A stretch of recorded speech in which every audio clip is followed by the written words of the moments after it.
Senhoras e senhores, bom dia, boa tarde, boa noite. Eu venho aqui com uma notícia muito triste, profundamente triste. Acabou.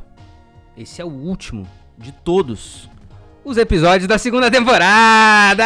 Aê! Exatamente. Depois do Maremotos, a gente vai fazer aqui um season finale. Eu e o meu colega de mesa, Talecos J. Qual letra? S.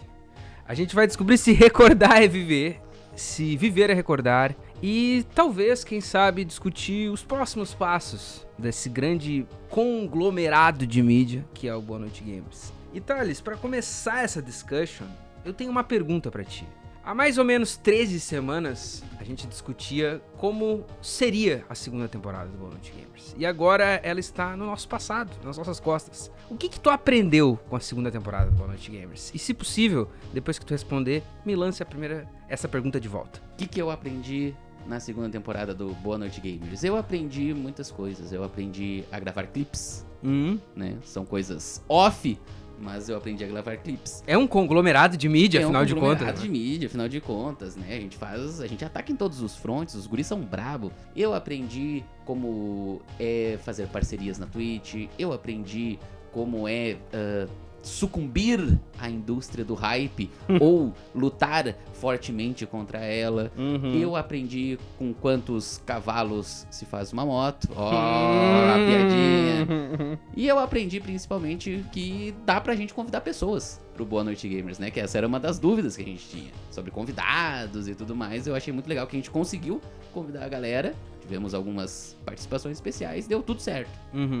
E agora eu te lanço a pergunta de volta então, meu querido Lucas. O que você aprendeu? Coisas mais filosóficas ou as mesmas coisas que eu?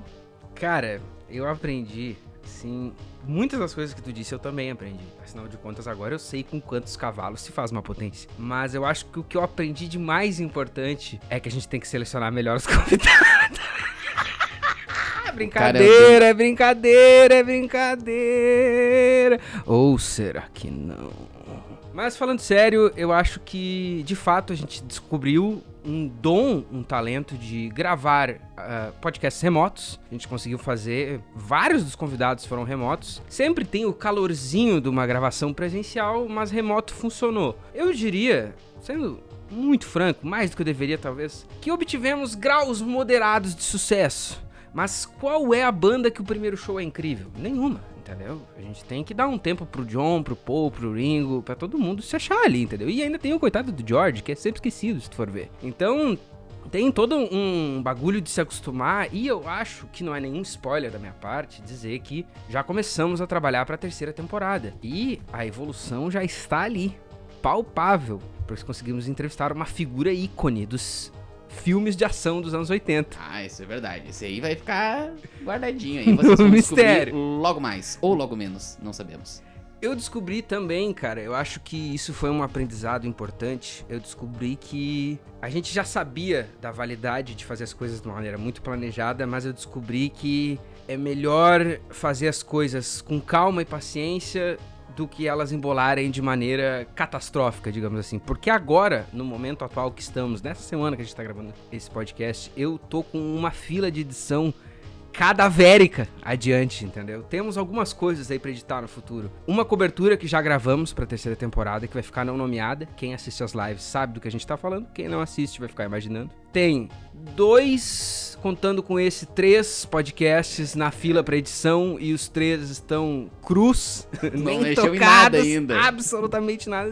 E por fim, mas não menos importante, eu diria até que mais importante que essa derrubada do microfone que tu acabou de executar aí, é a versão Deluxe, a Collector's Edition da nossa cobertura do Maremotos, que eu ainda nem comecei a editar e que não vai demorar muito pra sair. Então, vou ter que trabalhar bastante nos próximos 15 dias aí. Eu descobri também, Thales, e isso é uma coisa em off, que é muito mais difícil de se concentrar no trabalho quando tu tem um controle bom de videogame pra jogar. Ah, tu sucumbiu a um controlinho no videogame. Eu sucumbi a um controlinho. O que eu quero dizer com isso? Vocês podem estar se perguntando, ouvintes e ouvintas de todo o Brasil, que eu e o Thales, através de tratativas e negociações, nós acabamos fazendo um trato. eu lancei um dinheiro e ele me lançou um controle. E esse controle funciona na minha nave mãe MacBook Steve Jobs da Apple II.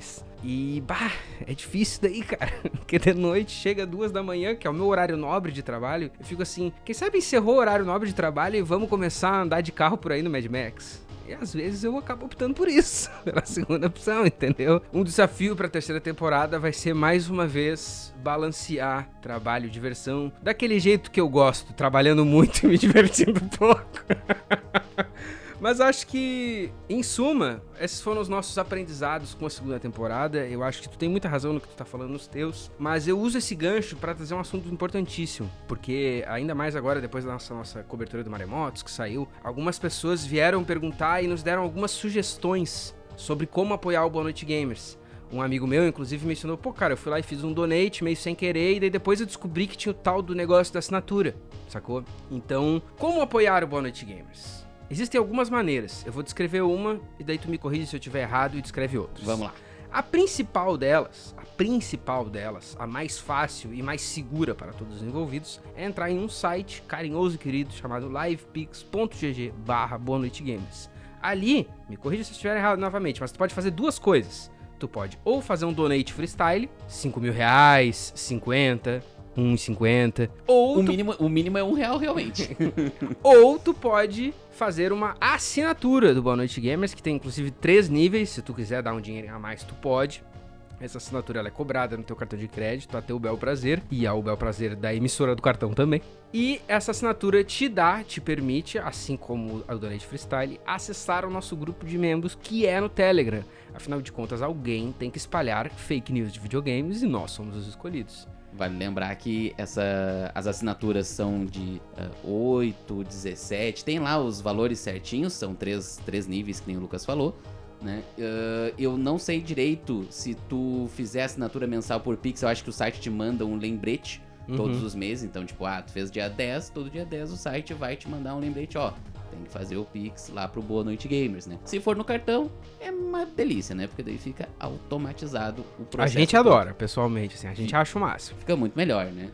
E o Donate Freestyle, pra entrar no grupo, são R$7, né? Acima de R$7, Acima exatamente. de R$7. Então, abre o livepix.gg/Boa Noite Gamers, coloca ali o plano que tu quer, R$7 pra cima ou os planos mensais, e assim tu vai fazer a assinatura. O processo de entrar no Telegram também é automatizado pelo LivePix, por isso que a gente usa esse site, né? Então tu vai receber, se tu não fizer uma doação anônima, que tem a possibilidade, eu acho, tu vai receber um e-mail certinho com o link do grupo Telegram, tu vai direto, não precisa nem entrar em contato com a gente, só chegar lá e tocar o terror naquela rede de aviãozinho de mensagem. Existe alguma outra forma de apoiar o Boa Noite Gamers? Claro que existe outra forma de apoiar o Boa Noite Gamers. Vou até falar com esta voz de locutor agora novamente, pois eu sei que as pessoas adoram vozes de personagens. O Boa Noite Gamers, quando está em live na Twitch, pode ser visto sem anúncios através de uma inscrição Prime ou Subs, que é a moeda de inscrição da Twitch lá, aquela coisa de troca, se inscreve, membro do canal, essa porcaria toda, que tem várias nuances, né? São 3 níveis também, mas aí é coisas com a Twitch, são níveis da Twitch, pode ser por Pix, pode ser por boleto, pode ser por cartão, aí tu te acerta com a Twitch, mas tu vai ganhar emojis exclusivos do canal, vai assistir novamente, né, sem os anúncios. Que é um bom ponto ultimamente na Twitch. Que é um bom ponto, não, um bom ponto. É uma boa ponte pro seu entretenimento, yes! Afinal, os anúncios numa live são uma coisa bem chata, diga-se de passagem, né? Quebra toda a tua... E aí o streamer, ele tem que parar de falar, inclusive, né? Caiu no ad. E tu para o assunto, espera um minutinho, volta. Se tu tiver o Prime ali ou o Sub, não tem esse problema. Outra forma de ajudar dentro da Twitch são bits, né? Que é a moeda interna da Twitch e tudo mais. Aí é uns outros valores, mas a gente recebe direto em dólar. Então a gente pode negociar uma inscrição no Telegram via bit também. Podemos pensar nisso. E se tu quiser chegar na nossa casa, no nosso estúdio e despejar um caminhão de moeda no valor de R$1 milhão, que nem a Samsung fez com a Apple, também dá. Também dá. Eu acho interessante ressaltar só que os subs e os apoios da Twitch, eles são interessantes por 2 motivos. Primeiro de todos, porque tu tem selos, tu é destacado e tem alguns selos, inclusive, que mostram há quanto tempo tu nos apoia. Isso é interessante porque temos alguns apoiadores que já estão desde o dia 1, praticamente, desde o nosso início. Eles ficam com o selinho de first lá, inclusive, Isso, né? Clássico exatamente. da internet. Eu acho interessante porque são 3 motivos, na verdade. Porque o segundo motivo é que também dá um vazão, dá um lugar pro nosso grupo do Telegram. E o grupo vai continuar sendo no Telegram.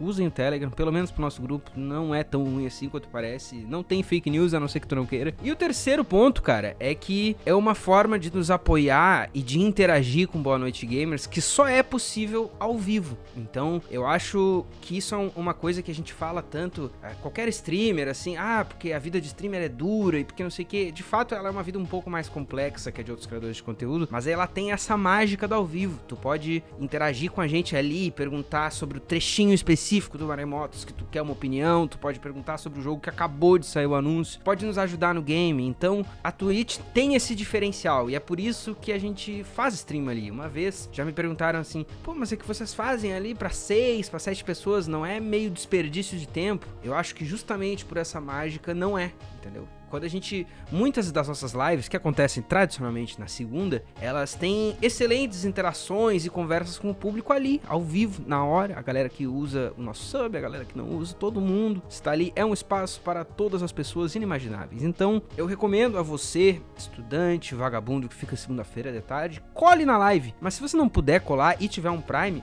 pode dar o sub offline, não tem nenhum problema. Se tu tem Prime, tu já tem um sub sobrando. Então entra lá, twitch.tv/Boa Noite Gamers e carca, como diriam os gaúchos do interior. Vale lembrar também que tem as formas não monetizadas de ajudar o canal, que isso é sempre interessante frisar, que é tu se inscrever na porcaria do YouTube, se inscrever, seguir na Twitch, seguir nas redes sociais e sempre compartilhar, comentar os posts, né? Porque tem a questão do engajamento todo, né? E a gente às vezes não fala isso porque fica até um certo assim, é meio chato falar essas coisas, mas é muito importante, cara. E outra, a gente lança vários podcasts, modéstia à parte, incríveis, e tem pouco comentário. Daqui a pouco eu vou começar a comentar nos meus próprios podcasts, entendeu? Tipo assim, comentem aí, Vamos nem que fazer seja... umas contas fantasma com nome de indiano, de muçulmano e qualquer coisa assim, e comentar ali com várias línguas diferentes pra chegar internacionalmente podcast, porque se a galera não comentar realmente, e às vezes é um comentário ou outro que já instiga uma discussão, um próximo episódio, né? Exatamente. Então, é importante esse apoio e por mais que os números do Boa Noite Gamers hoje eles sejam mais pro campo do diminuto, aí é que esse número é interessante, porque a gente pode entrar em contato com cada uma das pessoas que apoia e que ajuda a construir essa parada. Eu vejo que nem o nosso querido, um dos nossos mais antigos apoiadores, o Lit Stuff, disse em alguma das lives, praticamente um patrocinador, praticamente um investidor, foi a palavra que ele usou, investidor desse canal. Então invista na gente, pelo amor de Deus. Senão... É melhor até do que jogar na Blaze, né? Até porque se eu tiver que vender um rim pra continuar o Boa Noite Gamers, as lives não vão ser tão vibes, entendeu? Ou vender o PC do Talecos, vender o notebook do Talecos. Se vender o notebook do Talecos, por exemplo, não existe mais podcast. Exatamente. Vamos falar então do elefante barulhento na sala. Maremotos 2023. Um evento que a gente já tava com a mira nele, posso ser honesto com todo mundo aqui, desde que o Anime Beat acabou. Já era uma ideia colar no Maremotos, a gente só não sabia quando que ele ia ser.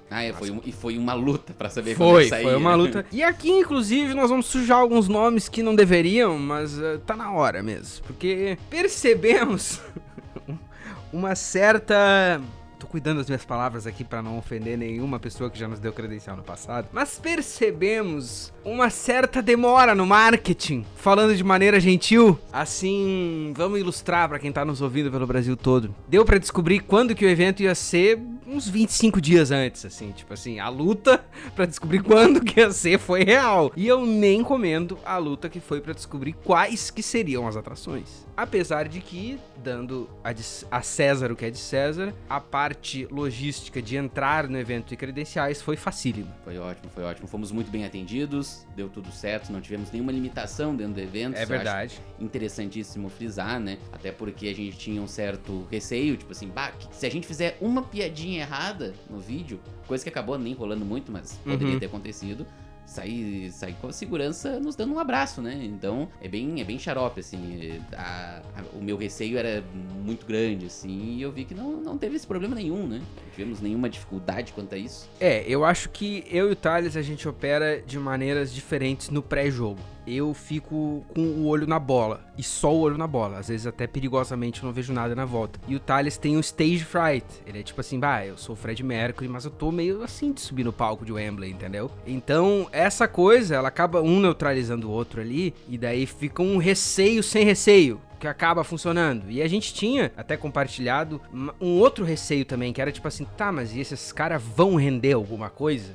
Botar um microfone na cara deles, eles vão dizer alguma coisa? A e B e C? E aí a gente foi de fato muito bem recebido. A gente foi recebido de uma maneira diferente do que na outra cobertura, mas bem recebido, da mesmíssima qualidade. A gente tinha lá um lugar onde a gente conseguia carregar as baterias, a gente tinha o ir e vir como a gente quisesse. A gente chegando lá, a gente obteve uma programação, vai acontecer isso tal hora, essa banda, o grande show da banda Swell é nesse momento, o grande show da Beat Rockers é em outro momento, então planejem-se de acordo e tal. A gente, eu não sei se eu tô me passando aqui, mas eu acho que pelo terceiro dia a gente já era quase amigo dos caras, porque já tava rolando até umas piadinhas de brother. Basicamente, acho que isso é bem real mesmo. Mas no primeiro dia, e aqui eu quero situar as pessoas que já viram o vídeo, tentem imaginar como estava o nosso headspace, porque eu acho que eu e o Thales, a gente de fato tinha receios diferentes quando a gente chegou lá. Mas uma coisa foi estatada nos primeiros 15 minutos de Maremotos: o barulho insano.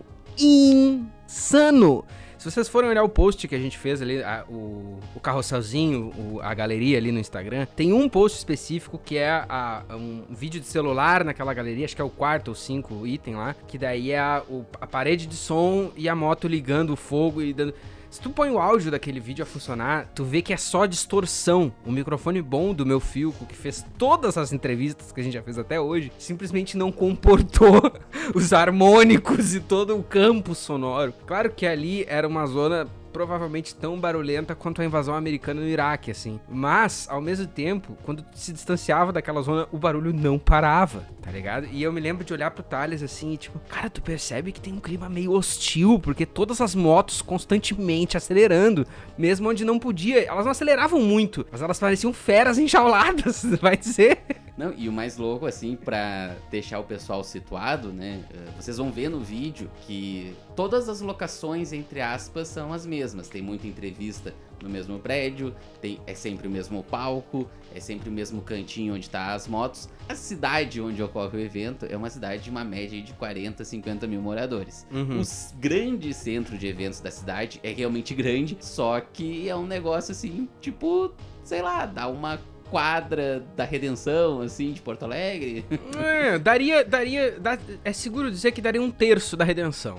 Tipo assim, não é um lugar grande pra esta cidade do evento, mas pro tamanho que foi o evento, pra quantidade de moto que tinha ali, com certeza tava Ele tava abarrotado. Tava um ponto raro de música estourada da geladeira de tsunami, assim. E isso é uma coisa que eu gostaria muito que vocês tentassem entender. A quantidade de sons altos que conflitavam uma com a outra é algo indescritível. E eu digo indescritível porque no vídeo, no nosso documentário, no nosso fucking movie, todos os áudios que vocês escutam estão absolutamente tratados. Eu mostrei isso pro Thales antes ali, quando a gente tava fazendo os retoques finais. Todos os áudios, não tem uma entrevista que não tem denoiser e que o volume não tá baixo. Não existe uma, porque o barulho era insano de todas as formas. Uma entrevista era perto do palco e era o cara, ei, som, 1, 2, som. Outra entrevista era perto do palco, era um Santaninha.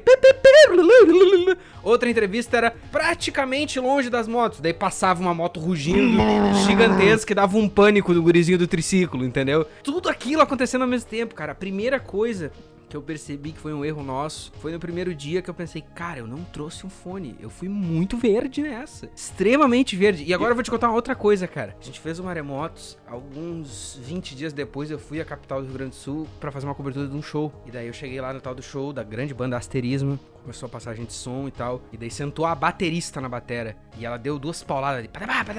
Primeira coisa que eu pensei, porra, cara, com Maremotos tu não aprendeu que tu tem que estar de proteção de ouvido. Tu não foi de proteção. Não, exato. Não, o maremotos, essa parte do ouvido, assim, porque... E aí entra de novo a questão do, tipo, tu tá longe do evento, tu escuta as motos incessantemente durante 24 horas por dia. Isso. E a gente foi pro evento sem a proteção de ouvido. É simplesmente maluquice, assim. Se fosse um Maracanã, ou vários Maracanãs, o barulho ainda seria muito insano, porque é muito alto. Não existiria um parque que não ficasse essa barulheira insana. Eu acho até que, pro tamanho do evento, aquele ali é o lugar limite. Se ele fosse um evento de um dia a mais e com uma bandinha um pouco maior, já não ia ter como andar ali dentro. Não Principalmente no pico da lotação, que foi no sábado à noite, o segundo dia dos 3 que a gente cobriu. Mas isso até vocês conseguem ver, apesar de não... Claro, porque não ia ficar divertido um vídeo que o som tivesse muito alto o tempo todo. As pessoas não iam gostar de assistir, né? A retenção dele seria muito mais baixa. Então por isso que a gente tratou. Mas vocês conseguem ver isso ainda dentro do vídeo, na trama, no texto dele. Porque a gente pergunta pras pessoas, inclusive pro vice-prefeito, o que ser feito do barulho. E a resposta, que todos eles dão com níveis variados de sorrisos e gente bonismo, a resposta é que não tem solução. Tipo assim, não tem o que fazer. Não. Ou o evento existe e o barulho é insano, ou o evento não existe e não tem barulho. E aí tem duas opções. Ou tu aguenta, né? Como disse o nosso vice-prefeito. Ou, como disse a incrível moça lá da saúde, tu usa um fone de ouvido, só que tu vai ficar curioso e vai tirar o fone de ouvido. E como o próprio Leonardo atestou, né? Ele não sabia que a gente fez uma entrevista com ela e ele acabou falando exatamente a mesma coisa. Que tu chega lá e tu nem compra. E ele deve ser a voz da maioria. Muitos não compram, porque eu consegui ver. Eu fiquei mais lá no barulho das motos do que tu, um pouco mais, assim. Eu tentei ir lá todos os dias, pelo menos uma meia hora. O cara foi um guerrilheiro. Repórter de guerra, repórter de guerra. O cara foi maluco, assim. Eu tentei pelo menos uma meia hora ficar lá, até pra conseguir os takes incríveis do cara acendendo um cigarro no escapamento, dos guris do lado do grau com o dedo no ouvido, porque eles não aguentavam mais barulho, e todas as cenas incríveis que a gente tem do mosh pit de motos lá, né? Mas enfim, tu percebia a cada 10 pessoas uma com proteção de ouvido. E spoiler, todas as crianças que estavam lá estavam de ouvido desprotegido. Não tinha notado isso, agora que tu falou, realmente. Não. Eu ia falar, já é insano levar criança. Exato. E as crianças ficavam ao léu. Aí por isso que eu entendo o Leonardo quando ele diz que quem gosta do Tendel tá lá, entendeu? Só que eu acho que os filhos geralmente não gostam do Tendel. Porque isso, inclusive, tem uns 2 ou 3 takes de coisas assim que não foram pra versão pro público, talvez entre na versão dos membros. A maioria das crianças que a gente viu estavam terrivelmente entediadas, assim. Ou assustadíssimas. Ou assustadíssimas, como eu acho que eu estaria. Porque, cara, é indescritível a reação. Bom, na verdade é bem descritível, porque o gurizinho do triciclo no nosso documentário deixa bem expresso. Mas nada paga a sensação de tu tá tendo uma conversa com uma pessoa e um monstro de escapamento e metal e óleo começa a rugir do teu lado e destrói qualquer linha de raciocínio que tu tá tentando construir, entendeu? Isso aí, em qualquer outra cobertura que a gente vai fazer, a não ser que seja de fato na Guerra da Síria, isso nunca vai acontecer, saca? Isso é absurdo. E eu lá na câmera, enlouquecido com o fato de que o Lucas estava berrando, que nem o Lucas estava rugindo como um leão enjaulado, que era a situação da selva. Pior é que é muito verdade. O cara tava berrando no microfone. E aí a gente escutava depois as entrevistas e ele ficava, mano, eu berrei, vou diminuir. Não dava 3 minutos, ia pra próxima entrevista, passava uma moto, começava ele a berrar e ele não parava mais de berrar. Porque tu não te liga que tu tá falando muito alto, porque tu já tá com um leve grau de surdez temporária. E isso, cara, isso foi um choque muito grande pra mim quando eu fui os primeiros áudios. Eu fiquei, não é que eu tô gritando, é que eu tô berrando. Tipo assim, e não é aquele berro, tipo assim, tu tá xingando alguém muito brabo. Não, é aquele berro esganiçado de, pelo amor de Deus, me escuta, sacou? Tipo assim, cara, eu tenho certeza que o maior frito do mundo, que vai em todas as raves do mundo, ele provavelmente se identificaria com Maremotos, porque é uma destruição sonora muito parecida, tá ligado? Eram paredes de som, e eu não falo nem das grandes paredes de som físicas que tinha lá em cima de picapes. Era um som muito alto pra tudo que é lado o tempo todo. E, cara, isso é uma coisa muito diferente da nossa primeira cobertura. Eu acho que... não. A nossa primeira cobertura... Que nem show teve. Ia ter um show, não rolou. A nossa primeira cobertura teve essa, né? Que a gente foi dito pela organização. Tava divulgado, na verdade, que teriam showzinhos e tal. A gente até tinha a ideia de, vamos conseguir entrevistar umas bandotaku, né? Ia ser uma novidade pra nós. Claro. Pra mim, com certeza. E aí a gente chegou lá, não tinha nem palco e tal, por alguns motivos prefeiturísticos e eventísticos e estadísticos, né? Normal. E chegar ali, tu ter não só o palco principal, como as paredes de som do inferninho, como os próprios participantes comentavam que aquela zona era, é uma loucura, realmente.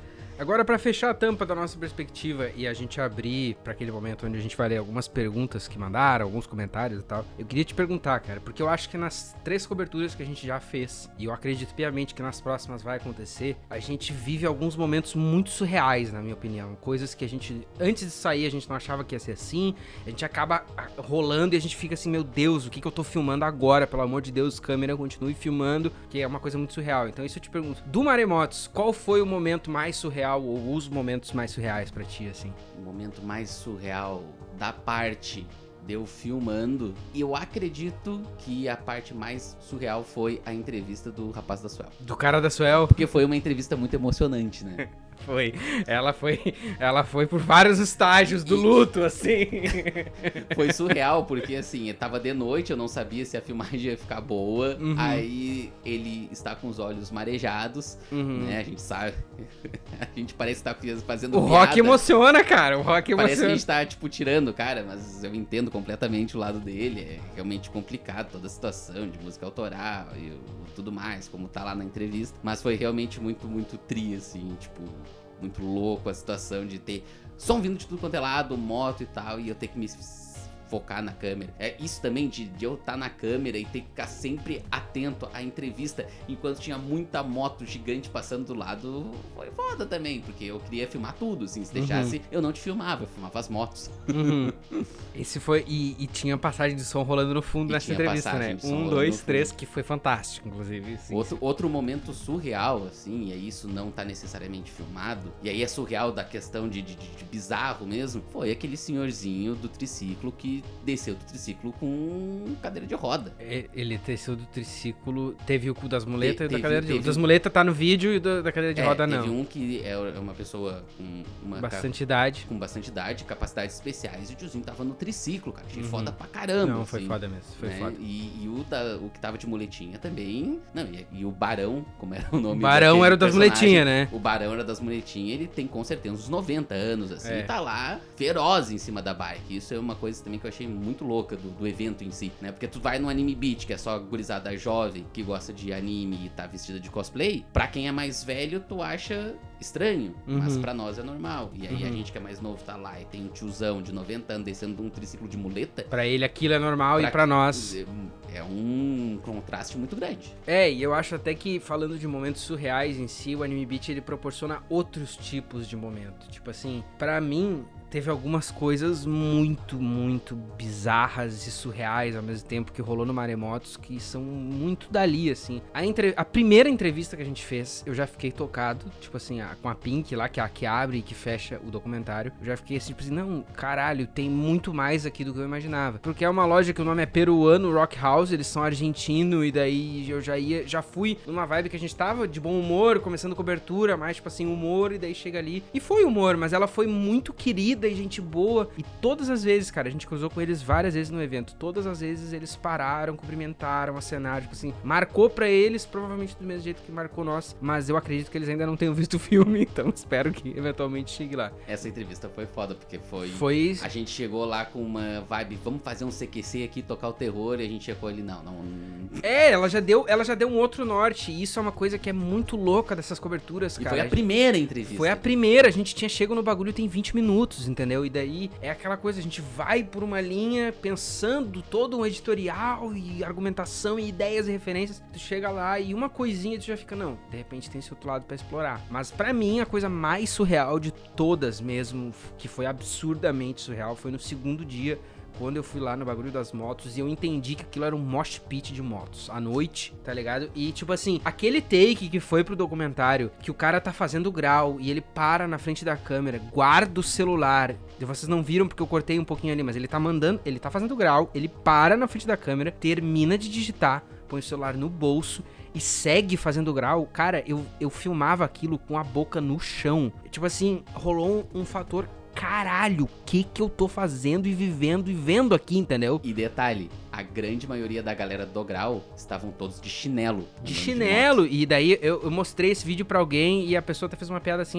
os ai fudeiro aí, mas isso é uma outra panca, né? Os né? ai fudeiro, Mas, cara, a pessoa não tá errada. E isso é interessante desse evento. Eu acho que às vezes quem vê assim, é um documentário dos guris, vou ver pra rir, às vezes a pessoa não se dá conta de que existiam 3 castas bem óbvias ali. Vou exemplificar elas aqui pra vocês. Os caras do custom, que eram os velhos, os de meia idade, os dos 30 pra cima.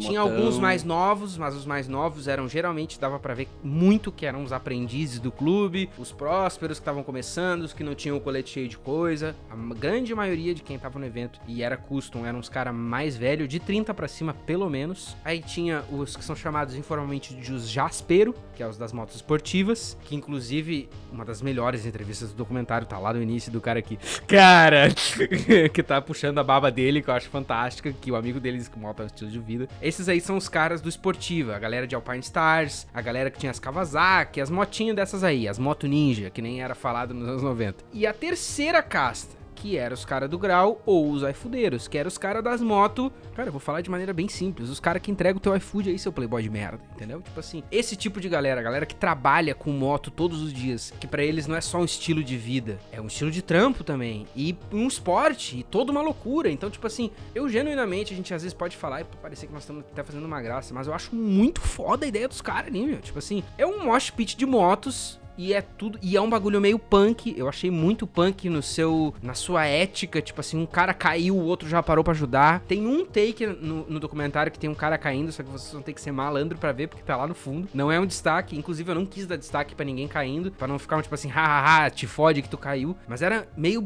bonito isso, tipo assim, os caras, não, que nem o Leonardo disse no documentário e o Miguel também. Não tem competição. É tudo tipo assim, por nós se ajudar. É só se divertir fazendo manobra na moto. Isso, e tipo assim, tem um bagulho. E cara, me surpreende também, porque se a gente tá numa situação mais com a família tradicional brasileira, vai falar, esses vagabundos tem mais aqui cair de moto, pra que fazer essas coisas aí, arruaça? E os caras não só eles veem como um esporte, como eles também se conscientizam. A gente queria lugares pra praticar, pra não ter que fazer na rua, pra não sei o que. Então tem uma ética muito punk ali, que se tu falasse pra eles, isso aí é punk pra caralho, você tem que ir num show do Dead Fish, os caras ficavam, vocês estão loucos?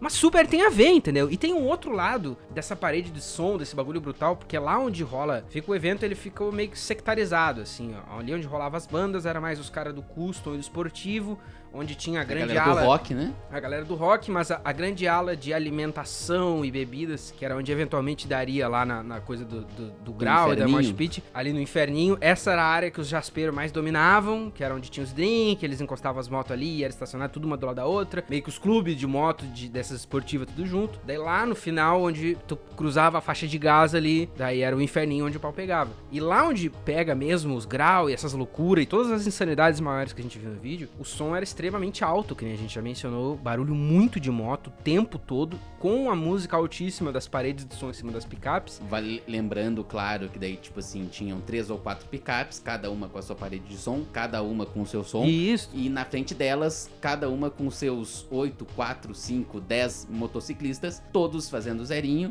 giro. Ou assistindo outros fazer zerinho e botando assim fogo iam. no pneu. E daí tu assim andava vai. um pouco mais dessa galera aí, tu chegava numas grades que era onde tinha um grande espaço que vocês viram ali no vídeo, que tá a galera girando de moto insana. Mas o que me chama a atenção ali é que esses caras, eles nem se ligam, mano. O Leonardo falou, mas eu não sei se ele se tocou, que nem ele falou, né? O barulho é tanto que parece que eu não tô escutando nada. Isso é uma coisa que tu se escuta muito de quem vai em muito show de punk brutal, meu. De quem gosta de noise, a música que é a coisa mais experimental e fora da casinha. É que eu acho o barulho muito massa e meio que me deixa tá zen. Nirvana.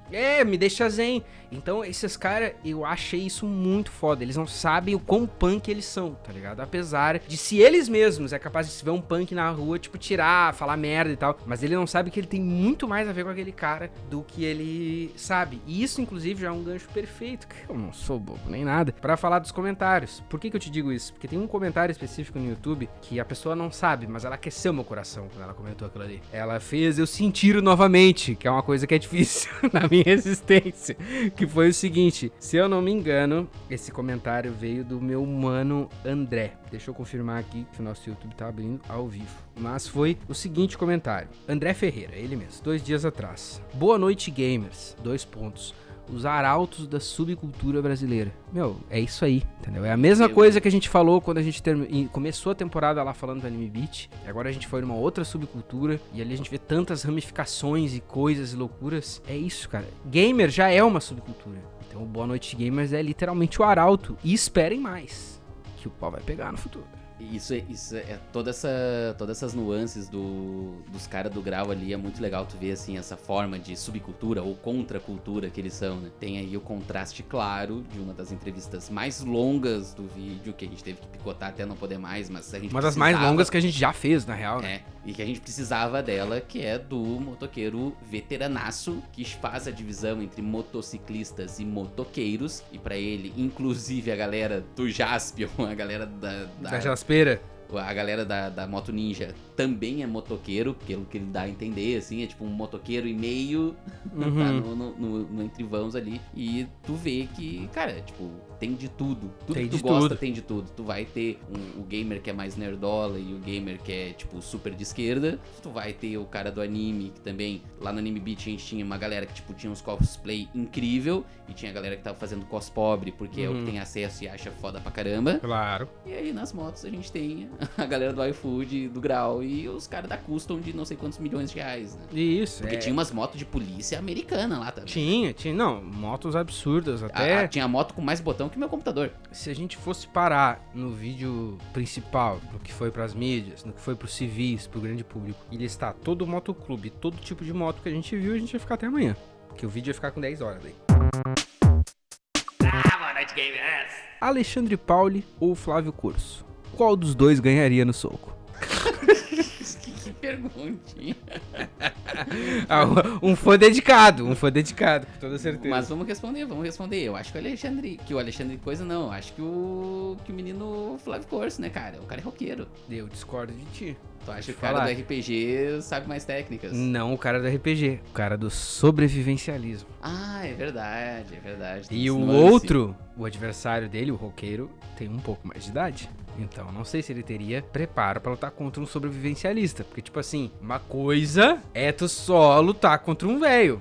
Outra coisa é tu lutar contra o Bill do Last of Us, entendeu? Tá ligado? Tipo assim, claro que isso aqui é tudo conjecturas e brincadeiras, né, senhoras e senhores? A gente não quer, Deus me perdoe, que o Flávio Corso e o Alexandre Pauli se peguem no soco. Mas, se eles se pegassem no soco e tivessem uma aposta da KTO, inclusive nos patrocínios se quiser, eu apostaria o meu dinheiro no Alexandre Pauli. E acho que eu não seria o único. E não somente na internet e nas coisas, Talex JP, como é uma pessoa instigante, uma pessoa que gosta de ser afagada aos ouvidos pelas pessoas que ele gosta, Talex JP mandou o vídeo para toda a lista de contatos do WhatsApp dele e ficou 2 dias falando assim, eu quero um feedback, né? E um dos feedbacks que eu mais gostei foi, logicamente, um que diz que a gente via até concorrer pra Kikito. Não sei se tu concorda. Concordo sempre, mas óbvio. Acho que esse documentário aí e os próximos, que são on the ground, vai ser louco. Vai ser louco de fato. Mas teve um também que eu achei muito legal, por exemplo, que foi de um familiar meu, que ele disse assim, não fazia ideia de que existia o Grau. E achei muito bala a entrevista do Miguel do Grau. O Miguel é maravilhoso, eu amo o Miguel. Miguel, pelo amor de Deus, cara, quando tu tiver 18 anos, a gente vai te contratar pra ser o nosso correspondente do Grau. O salário, R$2 por mês. Que é o que a gente pode pagar no momento. Isso se a galera não apoiar, né? Se a galera apoiar, daí a gente consegue. Daí a gente pode fazer o Miguel ter até dinheiro pra parar o bigodinho dele que tava nascendo no vídeo. E inclusive quando ele tiver.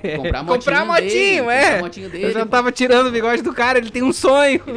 Ele quer a motinho dele, que os caras não quiseram vender pra ele, não quiseram negociar no dia, né, cara? Ó, outra pergunta do Instagram. Qual era o grupo mais gente boa no evento? Difícil, todos foram muito carinhosos com nós, né? Todos foram muito carinhosos com nós, mas se a gente for fazer um cálculo, meu cálculo, né? O Talex pode trazer a perspectiva dele, mas a gente fez entrevistas com todos os grupos. Quer dizer, todos os que deu pra fazer, né? Não, os 3 sectos a gente representou no nosso vídeo. Os 3 grandes grupos, no caso. As 3 grandes categorias de motoqueiros, a gente entrevistou todas. Dessas 3 categorias, a gente só teve uma categoria que falou mal das outras. Não acredito que o Mauro, veterano do motociclismo, falava por todos, mas não só ele, como alguns outros, meio que deram uma queimada em outras categorias. Os outros membros constituintes dos sectos das motos no geral, só falaram de irmandade, de coisas boas, de tipo assim, o pessoal lá fica mais aqui, a gente aqui, é tudo certo, e até vem alguns e conversam, e fantástico. Mas só um secto queimou outros sectos, então por isso eu diria que esse secto é um pouquinho menos gente boa. O restante é tudo muito tranquilo, né? E mesmo o secto do Custom, não dá pra dizer que não são gente boa, porque foi o secto que nos recebeu, que nos deu o credencial, que nos autorizou, e nos autorizou muito bem, que nem a gente disse, a gente era parceiro dos caras no terceiro dia ali, já tava de arreganho já, e adoraríamos fazer de novo, quem sabe, eventualmente, porque foi muito legal mesmo, mas se tivesse que botar num papel, já tá dito. E se é pra pensar nos grupos, eu acho que eu ficaria com...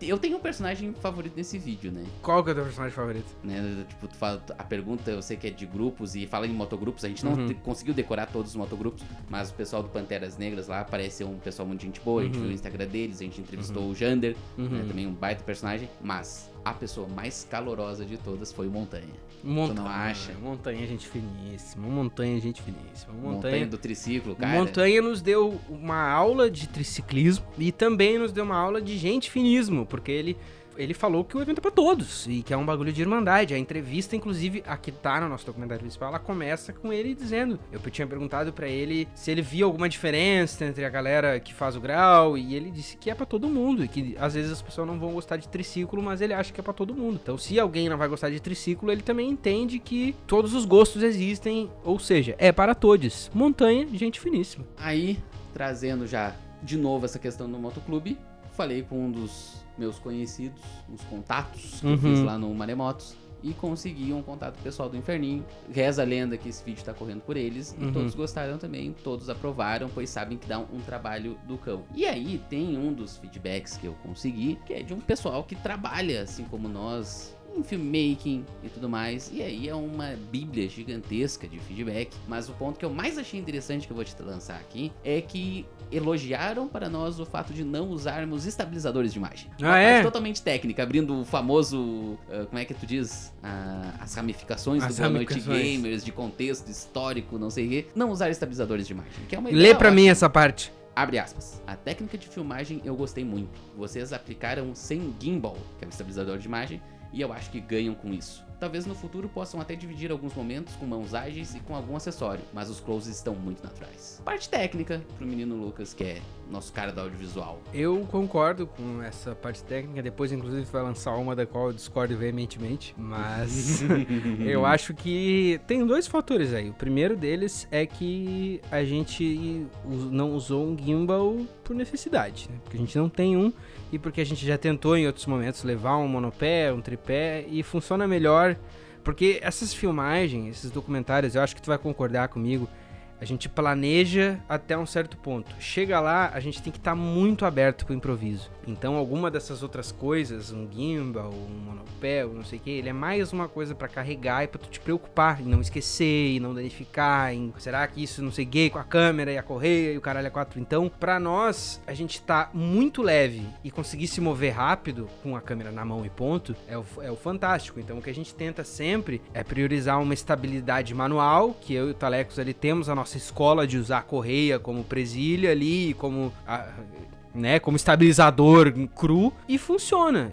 E eu digo até que eu, o Talecos e o Pedro, que querendo ou não, foi o nosso primeiro câmera e quem ajudou a gente a construir esse estilo. Eu vejo ele um pouco como responsável. Existem muitos responsáveis. Channel 5, o cancelado Andrew lá, mas também as pessoas que fizeram com a gente o primeiro filme e que continuam fazendo os próximos. Se vocês tiverem uma curiosidade de ficha técnica, dá pra dizer que assim, a produção do Maremotos foi eu e o Thales, o roteiro do Maremotos foi eu e o Thales, a filmagem ela é 70% do Thales, 30% minha, e a edição é 90% minha e a aprovação do Thales como produtor do evento, como produtor do bagulho. E daí, vocês dizem assim, como assim como produtor? Eu trabalho com uma estrutura de cinema seríssima. O producer, ele tem que dar o último aval. E nesse caso, o producer sou eu e o Thales. E muitas vezes, pode ficar um bagulho tipo assim, não, mas então tu, né, Lucas, eu te conheço, tu é um maníaco e tu diz o que é e ponto final. Mas essa passada com a equipe de produção, eu e o Thales, ela é extremamente importante, porque daí a gente pega, ele dá uma ideia, ou às vezes ele dá uma ideia que não é aquela ideia, mas ela puxa uma outra ideia que acaba sendo o bagulho, então é assim que a gente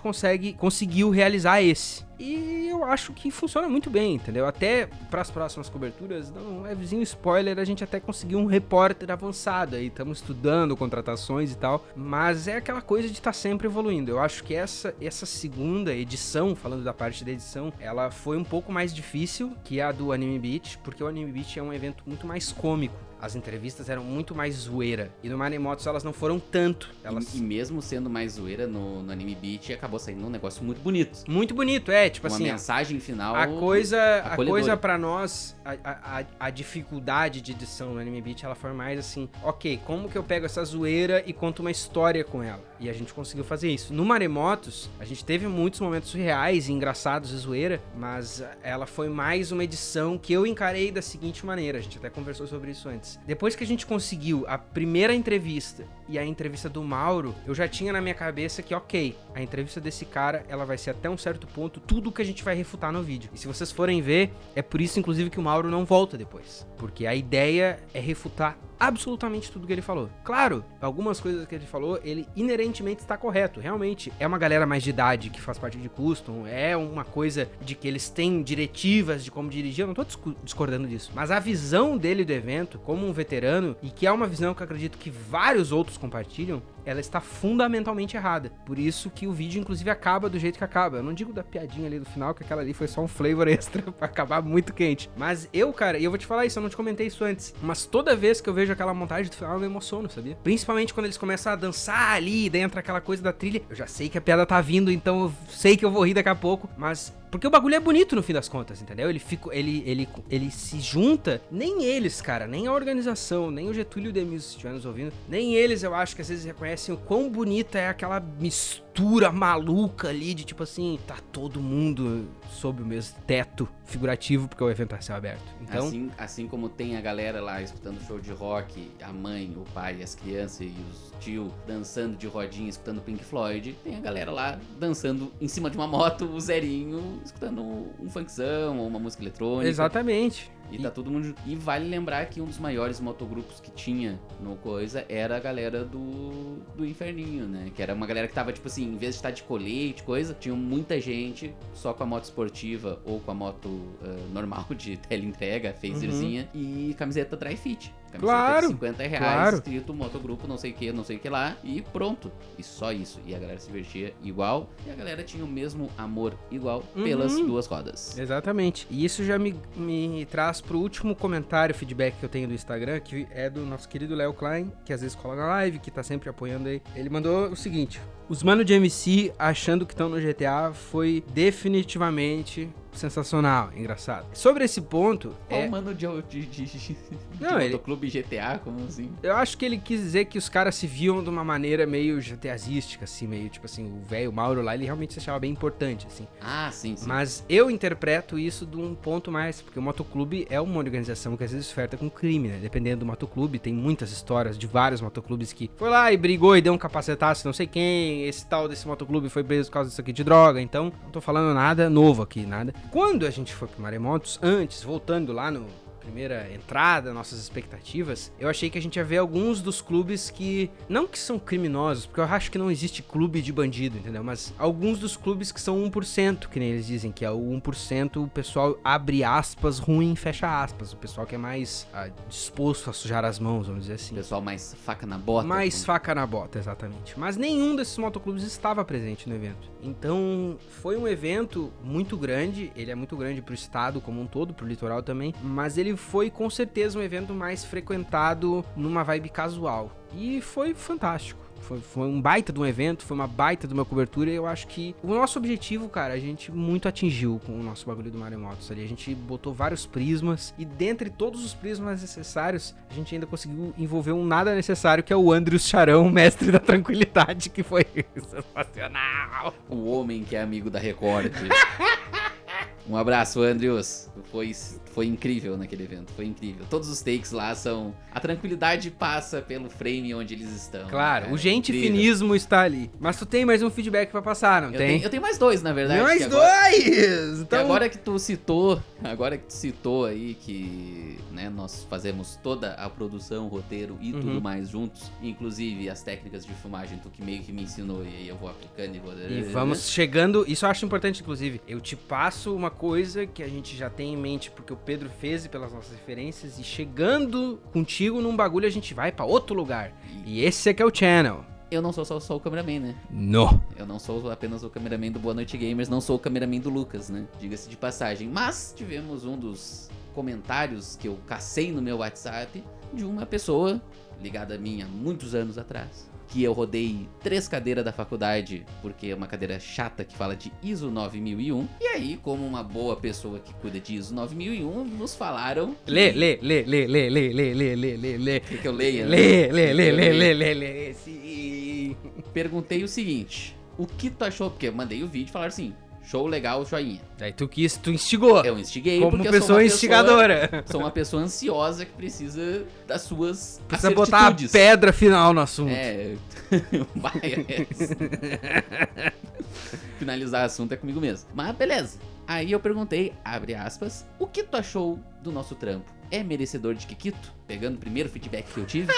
Eu não me lembrava que tu disse merecedor de Kikito. Aí eu pergunto, é merecedor de Kikito? E aí a pessoa responde, abre aspas, tá valendo.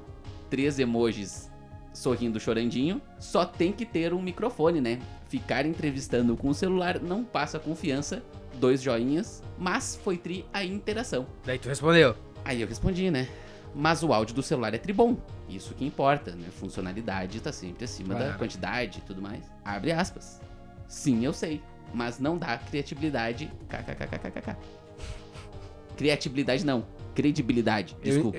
Pior que eu tinha entendido credibilidade mesmo. Não, foi credibilidade. E aí, Lucas? Eu te pergunto. Eu não respondi mais nada. Uhum. Tu responderia alguma coisa? Cara, eu responderia várias coisas que iam tornar esse vídeo mais 18. Vamos começar por aí. Várias coisas que, se a gente já fosse monetizado, o YouTube ia dizer: ei, se liga, para. Mas a minha resposta, a minha resposta business, ela é em 2 partes. Primeira delas, existe um motivo pra gente não correr atrás de um gimbal. Eu acabei de explicar ele. Tem um run and gun ali, meio... Run and gun, pra quem não sabe, é um estilo de jornalismo e é uma expressão famosa do inglês. Inclusive nos jogos. Inclusive nos jogos, existe um estilo ali que funciona desse jeito. Existe um quê, eu acho, e eu realmente acho, talvez me achem pretencioso por escrever isso, mas eu realmente acho que nas nossas reportagens, elas têm uma dualidade entre é muito bem filmado, modéstia à parte, tipo assim, não é que todo take é uma cena incrível do Christopher Nolan, mas é muito bem filmado pro que a gente quer, e é muito bem colorido, elogiozinho pra mim, desculpa, né, fica colorido de uma maneira muito legal, bonita, assim, eu gosto da cor que fica, assim,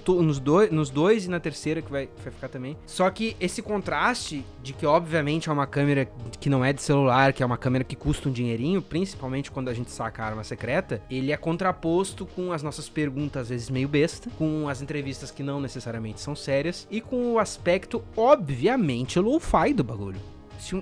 Eu não escondo e a gente não esconde que a gente tá entrevistando com o celular. Então, é justamente esse contraste. Eu gosto muito, cara. Aliás, eu acho que é melhor até dizer o que eu não gosto. Eu não gosto da entrevista seca de Jornal do Almoço. Entendeu? Eu desprezo ela, na verdade. Não, e vale lembrar que a gente tá produzindo pro YouTube.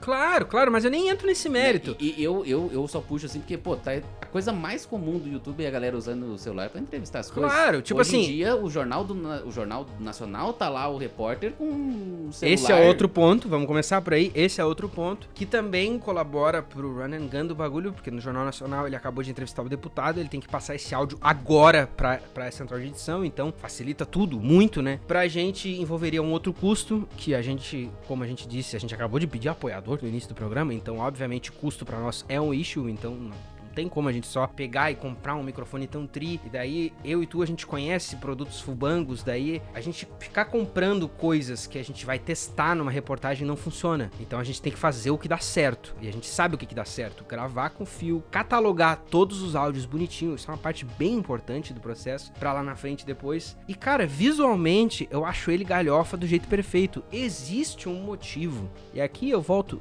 podem me chamar de pretencioso, mas existem contextos e ideias artísticas por trás do que a gente faz. Existe um motivo pra às vezes eu entrevistar as pessoas de óculos escuros com adesivos do Boa Noite Gamers. Tipo assim, se tu não entendeu por que o celular tá ali e o óculos também, não tem mais que eu desenhar, entendeu? Tipo... E outra coisa, falando em funcionalidade de novo, que é meu dogma supremo, o Filco, ele vai gravar, catalogar ao mesmo tempo. Claro, assim, lógico, ele te dá muito tempo. Ele vai fazer tudo isso sozinho. O microfone não grava sozinho. Você vai precisar de um gravador. Exatamente. Daí a câmera que a gente usa principal, a Sony, a Nex ali, que é a nossa câmera principal, inclusive se alguém quiser saber, tá aí, Sony Nex.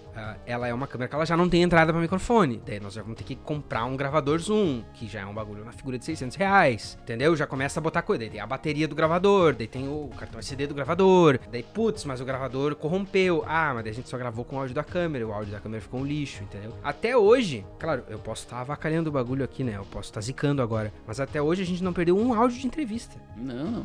Claro, nós fizemos apenas 3 coberturas. E outra, acabou a bateria do teu Fico, tem o meu... E assim vai indo. E assim vai indo. E é aquela coisa, né, cara? Acabou a gravação, isso é um detalhe até meio demais, assim, meio detalhado demais. Talvez acabe com a mágica pra vocês, mas acabou o dia de gravação. A primeira coisa é os áudios irem pro Drive. Acabou, entendeu? Tipo assim, na ida pra casa. E essa praticidade que tu falou, ela é o teu principal argumento, mas ela é provavelmente o meu segundo principal, depois de tudo isso que eu falei. Porque tem que ser útil. E tudo que a gente já falou aqui de como que a gente faz esse programa, como que a gente faz esse projeto, é pra que seja rápido de fazer e ainda assim com qualidade. E a gente tem que entrevistar um cara da Filco, porque ele tem que explicar a mágica por trás daquele microfone ali, entendeu? Nessas entrevistas do Maremotos, ele sofreu um pouco mais, porque o barulho era muito. E tu tava gritando. E eu tava gritando, e tinha o vento, porque o bagulho era na porra da beira de um rio, com vento incessante. Tipo assim, o coitado do microfone sofreu. Agora, no Anime Beat, ele entregou perfeitamente, sacou? Sem luva, sem nada, sem um filtrinho pra tirar o P e o S, sacou? Então, pra essa pessoa desse feedback, eu digo assim, primeiro, obrigado, segundo, legal, mas não, terceiro vai tomar no cu e quarto vai tomar no cu também, tá ligado? Basicamente, o Filco são R$500 que grava, cataloga, ele tem acesso ao WhatsApp, faz o upload no Drive, baita de um gravador, filma e tira foto se tu precisar, usa a rede social, olha aí que microfone bom, né, cara? É um microfone totalmente excelente. Quem sabe um dia, se a gente começar a filmar com alguma outra câmera que comporte gravador e que tenha entrada e que não sei o que, claro que a gente gostaria de ter um microfone, só que assim, não sei se eu falo por ti aqui, mas não tá nem no top 5 da minha lista de prioridades. Não, é de novo, é funcionalidade acima de gasto, qualquer coisa assim, tá funcionando e tá funcionando bem, tá lindo, e é isso que importa. Outra coisa, que nem tu falou, né, a gente conhece, a gente compra um monte de coisa da China hoje em dia e tal, tripé, microfone, que pra gravar é da China mesmo e funciona bem, vocês estão escutando, tu vai comprar um telefone, a solução, por exemplo, né, seria um microfonezinho Bluetooth, aí tu vai ficar segurando aquele microfonezinho do tamanho de um clipe de papel, e é por Bluetooth, se dá uma interferência e tu perde a entrevista toda. Não dá. A pior coisa seria perder uma entrevista. Eu ficaria profundamente triste, às vezes, uma entrevista que nem a do Mauro, você fecha a entrevista, a gente vê que acabou... 10 minutos, não só seria perdido, porque seria o conteúdo perdido, seria perdido porque a gente ia ficar tentando recriar a entrevista e a gente nunca ia conseguir. Então, é uma armadilha que ela é muito grande, entendeu? Desse jeito que tá, ela nunca acontece, e que assim seja. E a credibilidade a gente passa no conteúdo final, tô acessando youtube.com/boanoitegamers.com.br. Tu vai escutar esses podcasts. É gravado com o microfone do Guitar Hero e um microfone da China? Sim. E a qualidade, pra mim, é ótima. O Lucas dá uma tratadinha dele, eu dou o meu cortezinho, fica tudo lindo e perfeito. A gente é incrível. As nossas lives são absurdas. É tudo lindo, é tudo maravilhoso, funciona e acho que é isso aí. Credibilidade a gente passa no trabalho final E se tu quiser fazer o teu podcast aí um dia e a gente quiser inspirar a tua vida, e tu quiser fazer o teu podcast, que nem eu vi uma vez, gravado do celular na vertical, Opa, e o teu microfone, indireta! e o teu microfone... Por que indireta? Eu achei que tu tava falando pra alguém que fez esse feedback mais... Não, é que eu já vi uma vez quando eu tava nos meus outros projetos de podcast, um cabeça me falou assim, olha esse podcast da minha cidade. Os caras gravaram numa sala escura com o celular na vertical e o microfone deles era o microfone do celular do outro, assim, um celular na mesa virado para 4 pessoas. E, cara, os caras postaram no YouTube. E se o conteúdo for bom, vai pra frente. Os louros virão. Exatamente. Os morenos, os ruivos, todos os gêneros. Eu gostei desse Talecos mais espinhoso respondendo aos detratores, assim. Eu quero ver ele mais vezes. Principalmente porque eu não sou só um câmera. Por fim, mas não menos importante, eu acho que só pra amarrar as pontas da segunda temporada e porque a gente gosta de falar um pouquinho de futuro, eu acho tranquilo de dizer que daqui pra frente, uma coisa é certa. As lives vão se manter nas segundas, sempre por volta das 2 da tarde, entre 1h30, 2h30, no máximo 3 horas quando acontece algum compromisso, sempre estamos ao vivo. Então, se tu quer reagir a esse podcast na segunda-feira, já sabe onde nos encontrar. Isso é um fato. Futuro, o que eu posso adiantar? Nós já temos, contando com esse podcast, 3 gravados, 2 para a terceira temporada, esse aqui que é o final da segunda. Nós já temos uma cobertura filmada, volto no ponto, quem estava lá sabe, quem tá olhando as nossas mídias ali, procura um pouco, sabe qual que é o próximo tema. Uma cobertura espetacular, que também teve momentos extremamente surreais ali. E que mais, Talecos? Acho que... já sei. A gente fez um programa nessa segunda temporada que foi melhor de views do que os outros. Pouquinho melhor, mas foi interessante. Do Days Gone. Foi o penúltimo programa da temporada, que o último é esse que vocês estão ouvindo. Ele foi bem legal de views, assim, pra um programa que não tem um convidado conhecido, que é só sobre um game. Eu posso adiantar pra vocês que um dos programas que nós já temos gravados, confirmados, fincados, é um misto entre o programa do Days Gone e o do Naughty Dog.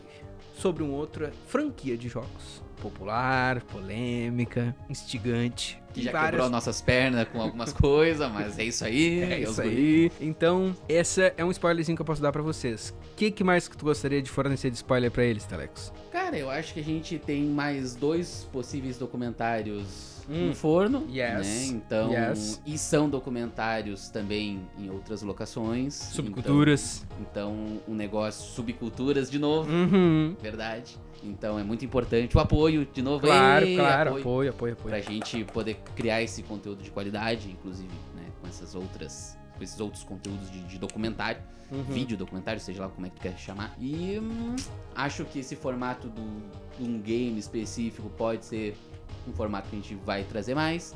Então é super importante, de novo, tá nas lives, pra gente às vezes comentar sobre um game específico e deixar aquela fagulha. Lançar lá, quer um episódio exclusivo sobre Halo. A gente nunca jogou Halo. Tu fluda o YouTube de comentário do Halo, a gente fala de Halo. A gente dá um jeito. A gente dá um jeito, a gente vai atrás. Temos meios de jogá-los, esse é o ponto. É, isso que importa. O que importa é o que interessa. E, cara, acho que tá feito o recado das próximas. E eu tenho um recado muito importante pra deixar pra vocês também, que é importante pro Sr. Lucas. Não se apavorem se vocês não virem uma coisinha mexendo na tela nos próximos podcasts. Sim. Pois como eu... não disse não, mas também não disse sim, o tal do audiograma, que é esse treco que mexe, não vai estar mais presente pro nosso querido Lucas conseguir trabalhar melhor. Exatamente. Dito isso, livepix.gg/boanoitegamers, pelo amor de Deus. E nos vemos na próxima quarta-feira. Se entrar qualquer doação de R$1.000 na lata, eu faço ele voltar com o audiograma. Ou não. Tchau. Bye.